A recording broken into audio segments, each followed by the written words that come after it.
आप सभी को मेरा नमस्कार। मैं रोहित मिश्रा आप सभी का स्वागत करता हूं अपने महाविद्यालय के ऑनलाइन प्लेटफॉर्म पर। आई होप आप बिल्कुल अच्छे होंगे।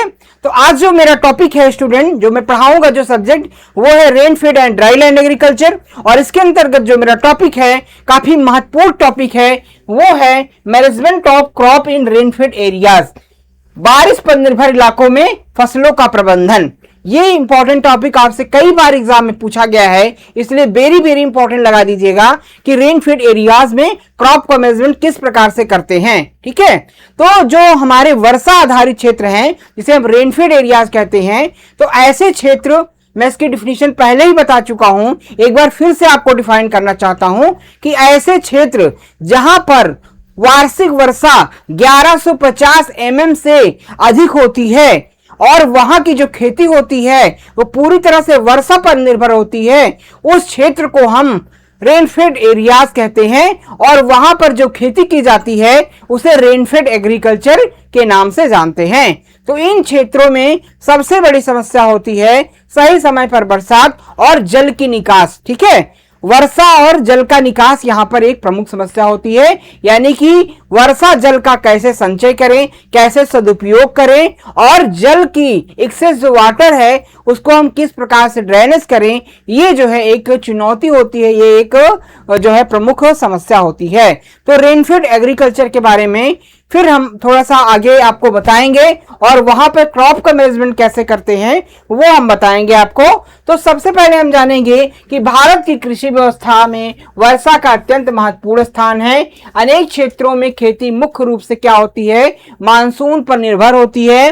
तो ऐसे क्षेत्र जहां पर कोई कृत्रिम व्यवस्था नहीं होती है, कृत्रिम व्यवस्था यानी नहर हो गया, नलकूप हो गया, कुआं हो गया, इसके माध्यम से सिंचाई नहीं होती है, पूरी तरह से प्राकृतिक वर्षा पर निर्भर होती है, उस क्षेत्र को हम रेनफेड एरियाज या रेनफेड एग्रीकल्चर के नाम से जानते हैं। आई होप आप समझ गए होंगे। ठीक है, तो वर्षा आधारित कृषि क्षेत्र कहा जाता है। इन क्षेत्रों में सिंचाई के साधन सीमित होते हैं, वर्षा की मात्रा, समय तथा वितरण में अनिश्चितता बनी रहती है। कभी कभी कम वर्षा के कारण सूखे की स्थिति उत्पन्न हो जाती है, तो कभी कभी अत्यधिक जलभराव से भी नुकसान हो जाता है। तो इस प्रकार के जो क्षेत्र होते हैं, जो रेनफेड एरियाज हैं, वहां की कई सारी प्रमुख समस्याएं होती हैं, जैसे कि असीमित वर्षा, कभी मतलब कि वृष्टि, अनावृष्टि, कभी बहुत ज्यादा वर्षा हो जाती है, कभी बहुत कम वर्षा होती है, जिसके कारण से सूखे की समस्या आ जाती है।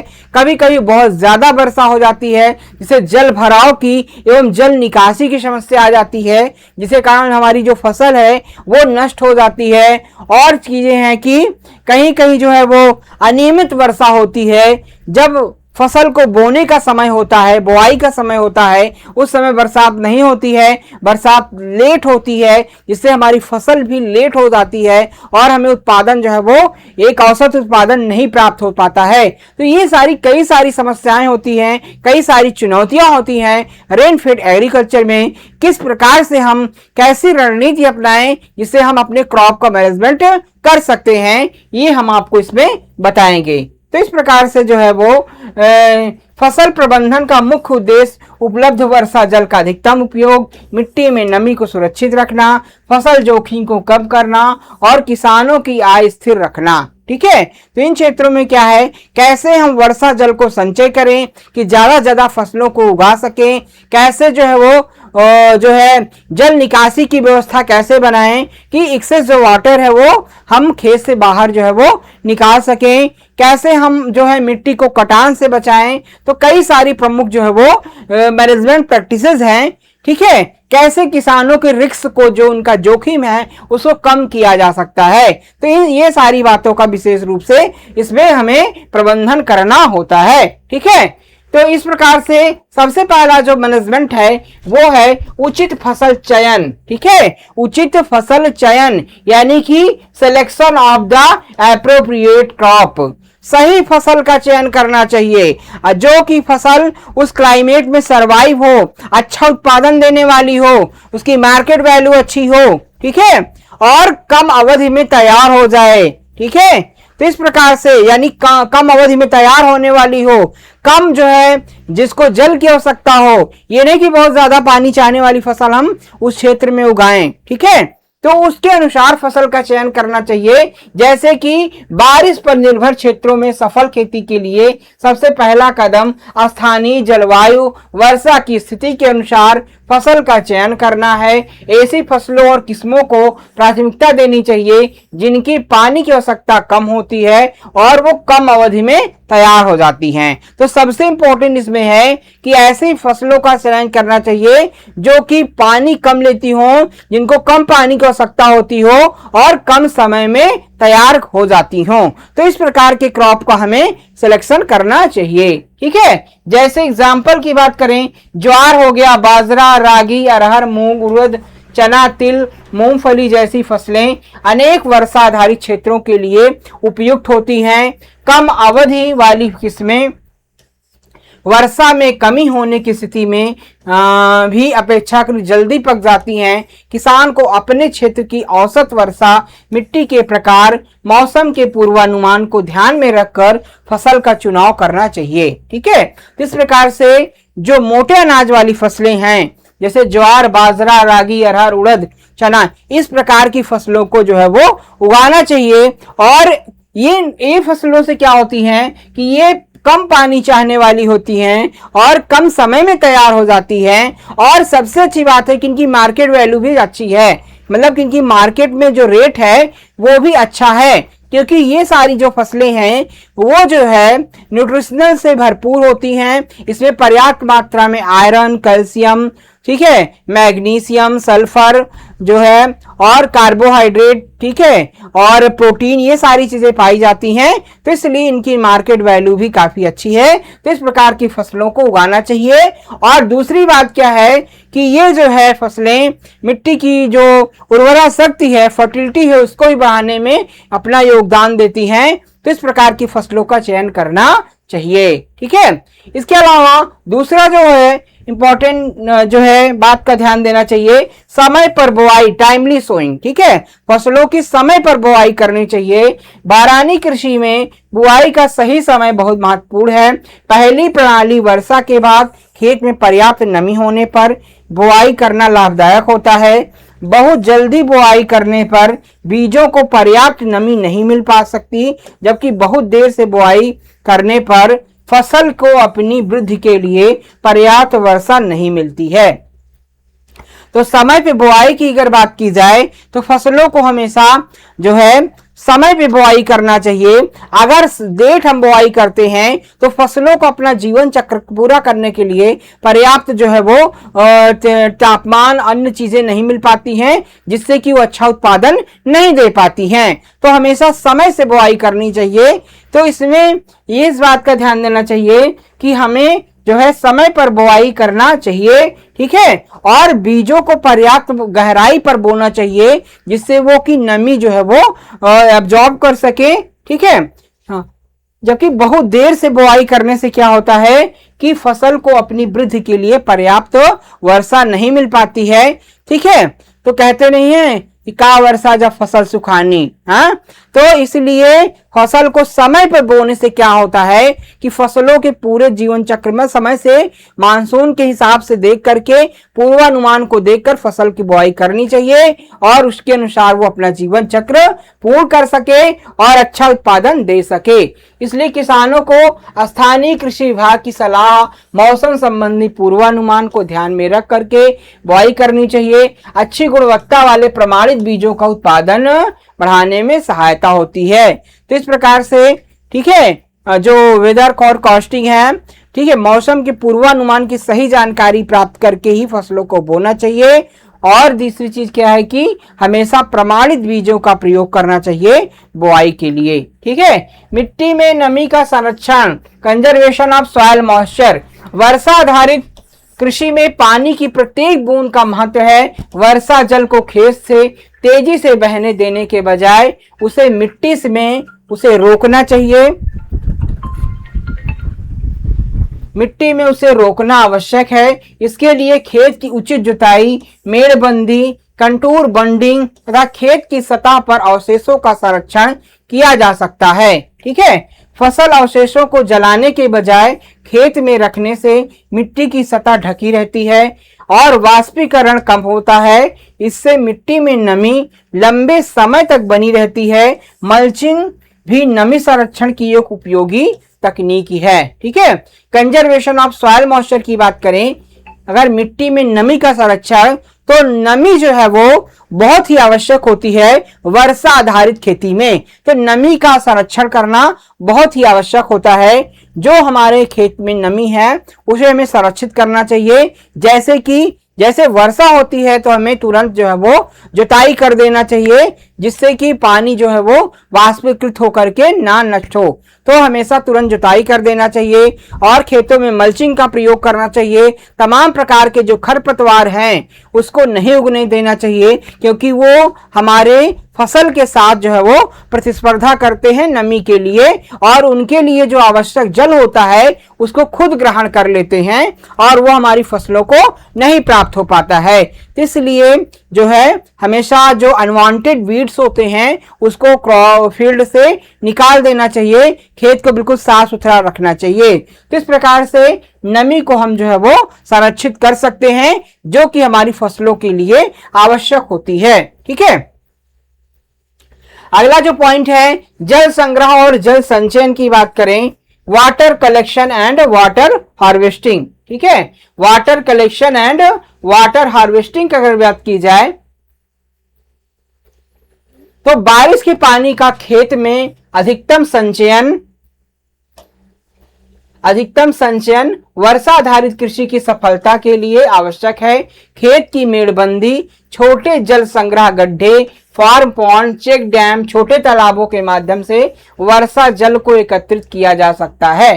ठीक है, तो सबसे उपयोगी क्या है, ही रेनफेड एरियाज में, रेनफेड एग्रीकल्चर में सबसे इंपॉर्टेंट है वर्षा जल को संरक्षित करना। ठीक है, कैसे हम जो हमारा जो है जो वर्षा जल है, ठीक है, बारिश का जो पानी है उसे संरक्षित कैसे किया जाए, तो हमें अपने फार्म में, अपने खेत के आसपास छोटे तालाब बना करके, खेतों की मेड़बंदी करके जो है, या फिर वाटर सेट जो है एरिया का विकास करके हम जो है वर्षा जल को संरक्षित करना चाहिए। ठीक है, वर्षा जो है जो जल वर्षा का जल है अगर उसको संरक्षित करके रखते हैं तो हम एक वर्ष में कई सारी फसलों को ले सकते हैं। जब बरसात नहीं होती है, ऑफ सीजन होता है, तो उस समय भी हम फसलों को उगा सकते हैं। तो इससे मल्टीपल क्रॉप हम ग्रो कर सकते हैं वर्षा के जो है वर्षा जल को संग्रहित करके। ठीक है, संग्रहित पानी का उपयोग फसल के महत्वपूर्ण विकास चरणों में जीवन रक्षक सिंचाई के लिए किया जा सकता है। यदि पूरे खेत की सिंचाई संभव ना हो तो उपलब्ध पानी को फूल आने या दाना बनने जैसी संवेदनशील चरणों में देना अधिक उपयोगी हो सकता है। ठीक है, तो इस प्रकार से जो है वो वर्षा जल का संरक्षण करने से क्या है कि हम कई से जो है मतलब कि जो थोड़ा सा ज्यादा पानी चाहने वाली फसलें हैं उसको भी उगा सकते हैं।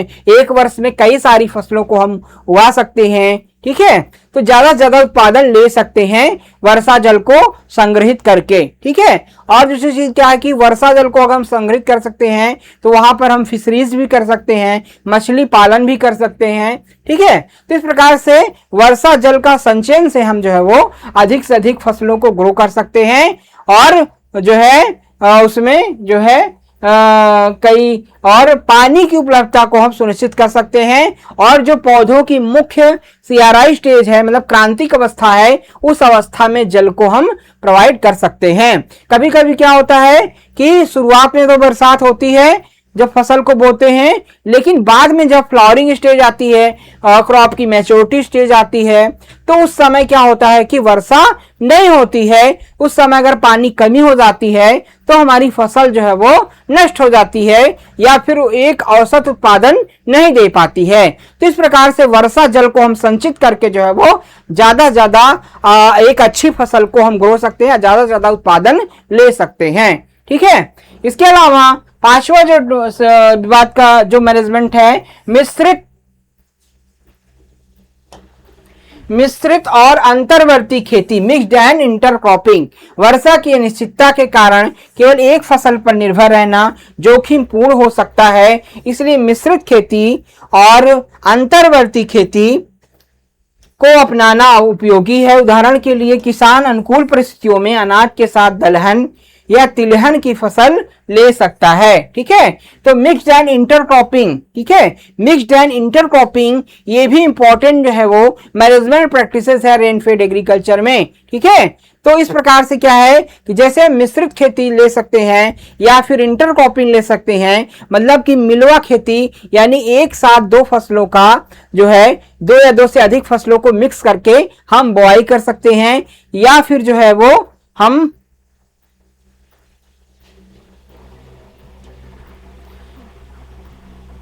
जो है इंटरक्रॉपिंग के रूप में भी हम ग्रो कर सकते हैं। जैसे कि ज्वार है, बाजरा है, उसके साथ हम उर्द मूंग को उगा सकते हैं, लोबिया को ग्रो कर सकते हैं मक्का के साथ जो है। इस प्रकार से हम इंटरक्रॉपिंग के रूप में भी ज्यादा फसलों को ग्रो कर सकते हैं और उससे हम पर एरिया में ज्यादा उत्पादन ले सकते हैं। ठीक है, तो इस प्रकार से जो है वो कम सिंचाई में हम अच्छा उत्पादन प्राप्त कर सकते हैं। जैसे मक्का, अरहर के साथ, ज्वार के साथ, बाजरा के साथ दलहन प्रणालियों को अपना सकते हैं।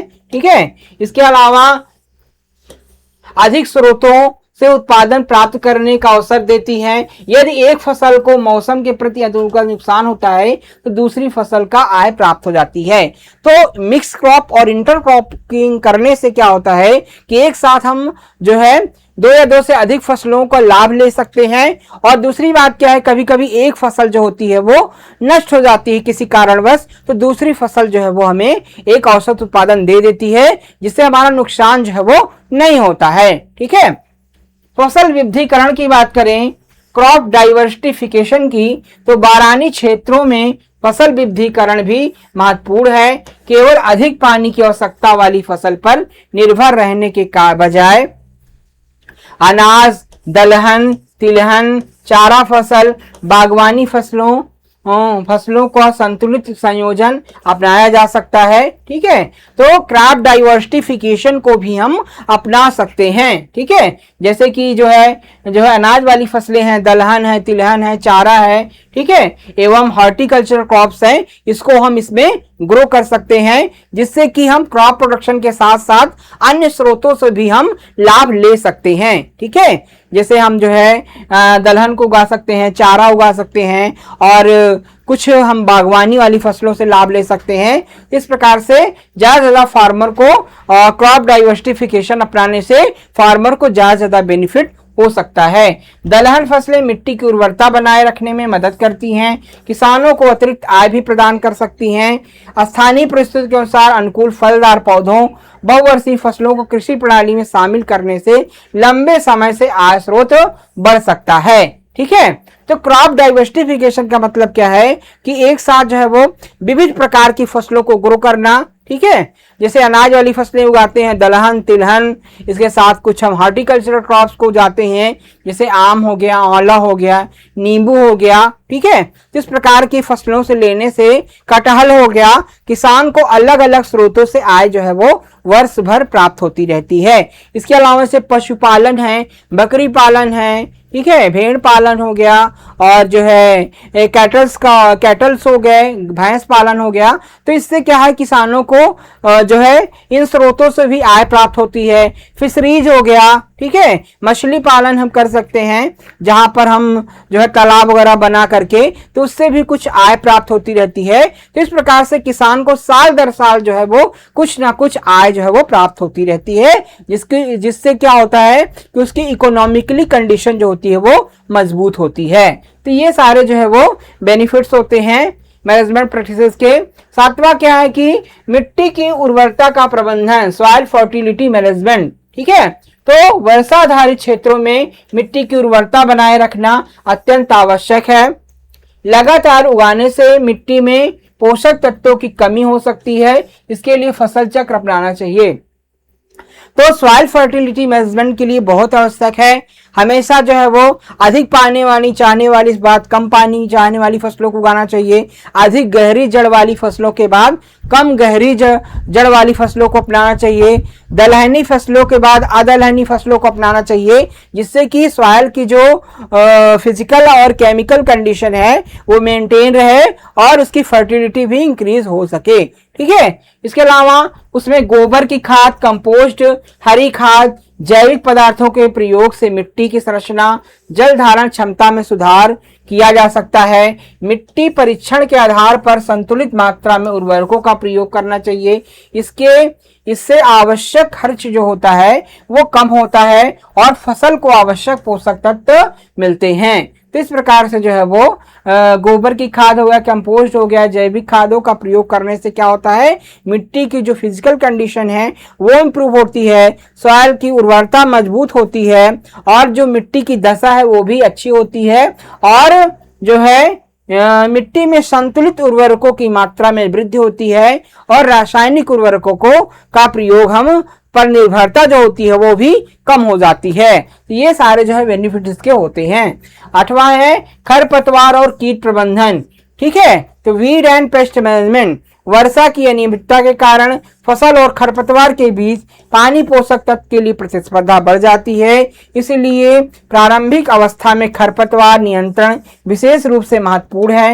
निराई गुड़ाई, मल्चिंग के आवश्यक अनुशंसित खरपतवारनाशी का प्रयोग किया जाना चाहिए। ठीक है, तो जो है प्रोटेक्शन की बात करें तो वीड एंड पेस्ट मैनेजमेंट करना आवश्यक होता है। तो जो अनावश्यक पौधे निकलते हैं, अनवांटेड जो वीड्स होते हैं, खरपतवार होते हैं, उनको निकाल करके हटा देना चाहिए टाइमली। ठीक है, क्योंकि ये जो है हमारी जो मुख्य फसल होती है उसके साथ जो है प्रतिस्पर्धा करते हैं। किसके लिए? पोषक तत्वों के लिए, नमी के लिए, स्थान के लिए, प्रकाश के लिए, जल के लिए। तो इसलिए इनको हटा देना चाहिए। ठीक है, जिससे कि जो आवश्यक नमी है वो हमारे पौधों को मिल सके, फसलों को मिल सके और वो अच्छा उत्पादन दे सके। ठीक है, इसके अलावा जो है तमाम प्रकार के रोग व्याधियां हैं, तमाम प्रकार के जो है कीट हैं, उनका भी प्रकोप होता है। तो कीटों एवं रोगों को नियमित निगरानी करना चाहिए। ठीक है,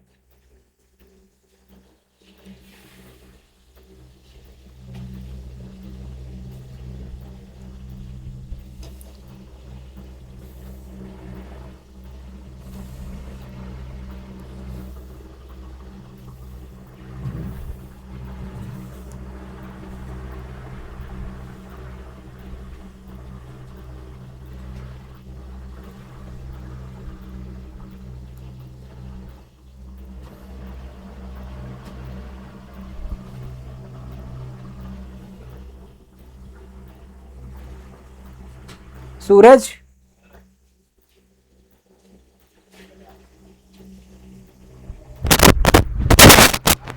थोड़ा यहाँ ये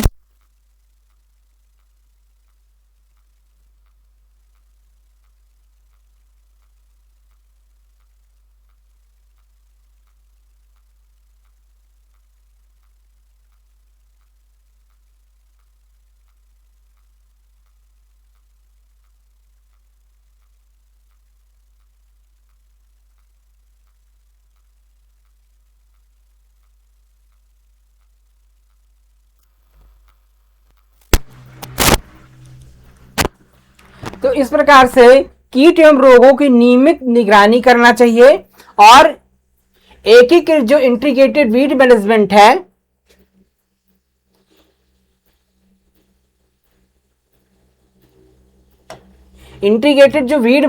है उसको अपनाकर जैविक नियंत्रण, उचित कृषि तकनीकों की आवश्यकता पड़ने पर सुरक्षित कीटनाशकों का उपयोग करना चाहिए। ठीक है, तो समय समय पर कीट एवं रोगों की निगरानी करते रहना चाहिए।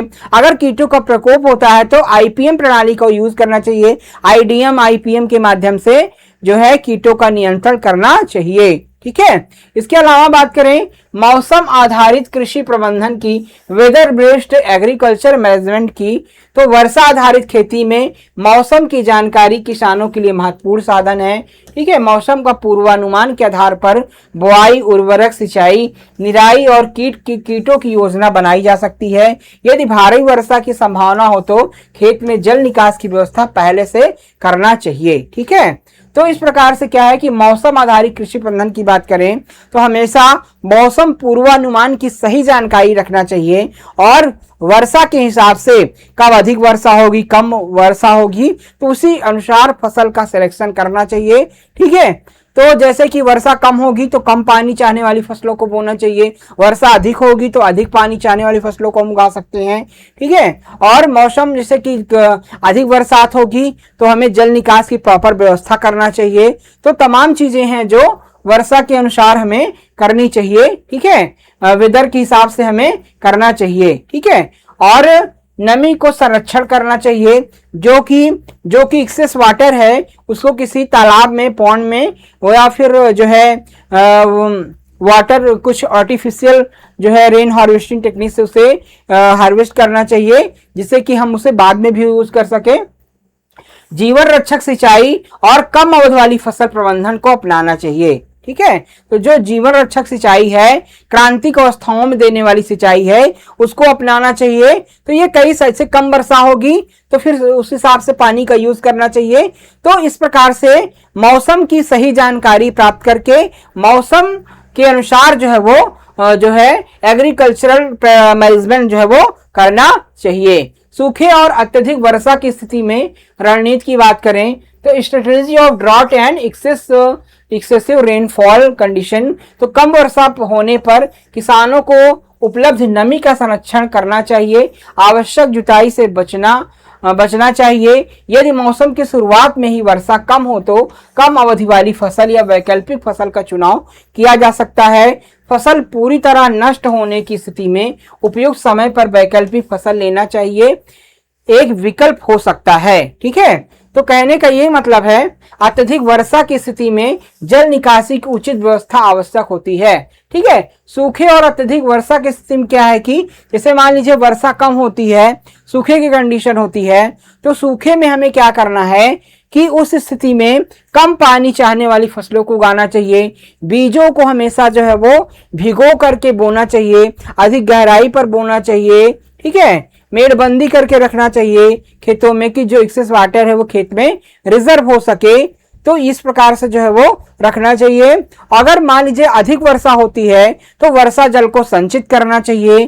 ठीक है, एक्सेस वाटर जो है पूरे उसके ड्रेनेज की व्यवस्था होनी चाहिए। तो ये सारी जो है वो व्यवस्थाएं हमें मेंटेन करके रखना चाहिए। कृषि वानिकी और पशुपालन की बात करें तो बारानी क्षेत्रों में कृषि वानिकी को अपनाने से किसानों की आय, प्राकृतिक संसाधनों की सुरक्षा दोनों मिल सकती है। खेत की मेड़ों पर स्थानीय परिस्थितियों में अनुकूल पेड़ लगाने से मिट्टी का कटाव कम किया जा सकता है और अतिरिक्त आय के स्रोत भी विकसित किए सकते हैं। ठीक है, तो फॉरेस्ट्री को अपना सकते हैं। जो फॉरेस्ट्री है और एनिमल हस्बेंड्री है वो बहुत ही इंपॉर्टेंट है हमारे रेनफेड एरियाज के लिए। जैसे कि अगर फॉरेस्ट्री हम करते हैं तो जो खेत की मेड़े हैं उसके आसपास कई सारी चीजें हैं, शीशम है, सागौन है, ठीक है, और जो है बैम्बू है, उसको हम ग्रो कर सकते हैं और उससे हम एक्स्ट्रा इनकम जो है वो प्राप्त कर सकते हैं। इसके अलावा तो ऐसे जो पेड़ हम मेड़ों पर लगाते हैं ये जो है पूरी तरह से जो है मेड़बंदी काम करते हैं और जो हमारी डिग्रेडेट होती है मिट्टी के क्षरण को भी रोकने का काम करते हैं। तो इस प्रकार से जो है वो कई समस्याओं में जो है अनुकूल देते हैं और जो है क्या करते हैं, अगर तेज हवाएं चलती हैं तो बॉर्डर का भी काम करते हैं, मतलब तेज हवाओं को खेत में आने से भी रोकते हैं, तो हमारी फसल को गिरने से बचाते हैं। ठीक है, तो इस प्रकार से ये फॉरेस्ट्री करने के कई सारे बेनिफिट्स होते हैं। इसके अलावा फसल उत्पादन के साथ साथ पशुपालन, बकरी पालन, कृषि संबंधी गतिविधियों को जोड़ना काफी उपयोगी है। इससे किसान केवल वर्षा आधारित फसल पर निर्भर नहीं रहता, प्रतिकूल मौसम में आय के वैकल्पिक स्रोत उपलब्ध रहते हैं। ठीक है, तो किसान जो है वो खेती के साथ साथ पशुपालन, बकरी पालन, भेड़ पालन भी आसानी से कर सकता है। जहां पर जो है मतलब कि क्या है कि जो फसल के अवशेष हैं, जैसे भूसा है, हरा चारा है, उसको भी जो है पशुओं को खिलाया जा सकता है। तो दोनों आपस में कोऑपरेटिव बिजनेस होते हैं। फसल उत्पादन के साथ साथ जो है वो आसानी से जो है एनिमल हस्बेंड्री जो है वो किया जा सकता है। ठीक है, और किसानों को एक अच्छी आय जो है वो मिल सकती है। कटाई और भंडारण प्रबंधन, ठीक है, तो बारानी क्षेत्रों में फसल उत्पादन के साथ कटाई के बाद प्रबंधन भी महत्वपूर्ण है। फसल को उचित पकने की अवस्था में काटना चाहिए। कटाई के समय वर्षा की संभावना हो तो विशेष सावधानी जो है वो रखना चाहिए।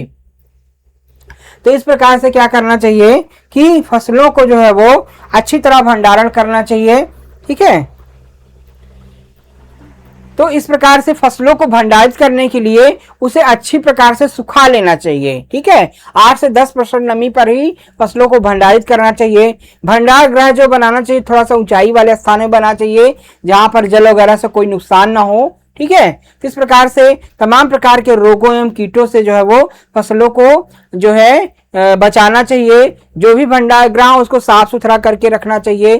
क्रैक एंड क्रैशेस बिल्कुल भरे होने चाहिए, मतलब कि क्रैक एंड क्रैशेस बिल्कुल अच्छे से जो है सही कर देने चाहिए। किसी प्रकार के खरपतवार वगैरह के बीज जो है वो फसल में नहीं होने चाहिए। बिल्कुल साफ सुथरे जो है वो फसल को भंडारित करना चाहिए। ठीक है, अगर किसान को क्या होता है, कभी कभी होता है कि उसे तत्काल मूल्य बाजार में नहीं मिल पाता है, तो उसे फिर अपने अनाज को स्टोर करने की अच्छी व्यवस्था होनी चाहिए, जिससे कि जब उसका मूल्य बाजार में अच्छा हो तब वो उसे बिक्री कर सके। इसके अलावा कृषि बीमा और जोखिम प्रबंधन, agriculture insurance and risk management. तो वर्षा आधारित खेती में प्राकृतिक जोखिम अधिक होते हैं। सूखा, अतिवृष्टि, ओलावृष्टि और अन्य मौसम संबंधी घटनाओं से फसल नुकसान हो सकता है। इसलिए किसानों को उपलब्ध सरकारी फसल बीमा योजनाओं, अन्य जोखिम प्रबंधन उपायों की जानकारी करनी चाहिए। ठीक है, तो कृषि बीमा और जोखिम प्रबंधन जो है वो रेनफीड एरियाज में बहुत ही इंपॉर्टेंट है। ठीक है, क्योंकि जो वर्षाधारित क्षेत्र होते हैं वहां पर कई सारी आपदाएं आती हैं। जैसे कभी सूखा पड़ता है क्योंकि वो पूरी तरह वर्षा पर निर्भर होता है, सूखा पड़ता है, कभी कभी बाढ़ आ जाती है, कभी कभी जो है बहुत ज्यादा अगर वर्षा हो गई तो बाढ़ की स्थिति भी हो जाती है, कभी कभी आंधी तूफान से भी फसलें नष्ट हो जाती हैं। ठीक है, तो कई सारे जो है वो कारण होते हैं फसल के नष्ट होने पर। तो इसलिए हमेशा जोखिम प्रबंधन के लिए प्रधानमंत्री फसल बीमा योजना को किसानों को अपनाना चाहिए, जिसके तहत जो है सरकार जो है वो उनको रिस्क मैनेजमेंट करती है। तो इसलिए हमेशा बीमा करा के फसलों का बीमा जो है वो कराना चाहिए। तो इससे क्या होता है, किसानों को जो रिस्क होता है, जोखिम होता है, उसका प्रबंधन किया जा सकता है। ठीक है, कृषि उत्पादक संगठन, एफपीओ, सरकारी समितियां, स्वयं सहायता समूह भी सामूहिक रूप से बीज, उर्वरक, कृषि यंत्र तथा बाजार तक पहुंचने बनाने में सहायता कर सकते हैं। ठीक है, तो कई प्रकार के जो एफपीओ हैं, सरकारी समितियां हैं, एनजीओ हैं, उसके माध्यम से भी किसान जो है वो अपने रिस्क को कम कर सकता है, बाजार तक उसे पहुंच अच्छी हो सकती है। ठीक है, तो इस प्रकार से कई सारे जो है वो मैनेजमेंट प्रैक्टिसेस हैं। रेनफीड एरियाज में क्रॉप मैनेजमेंट प्रैक्टिसेस को हम अपना करके एक अच्छा उत्पादन ले सकते हैं, एक अच्छी आय जो है वो ले सकते हैं और एक अच्छी फार्मिंग कर सकते हैं। तो कई सारे जो मैनेजमेंट प्रैक्टिसेस हैं, मैनेजमेंट हैं, उसको हम अपना करके जो है वो हम अच्छी क्रॉप ग्रो सकते हैं और इकोनॉमिकल यील्ड ले सकते हैं। तो आज की क्लास में स्टूडेंट बस इतना ही। आई होप आप बिल्कुल अच्छे से समझ गए होंगे। कमेंट करके बताएं आज की क्लास कैसी लगी आपको। तो आप सभी का बहुत बहुत धन्यवाद हमसे जुड़ने के लिए। जय हिंद।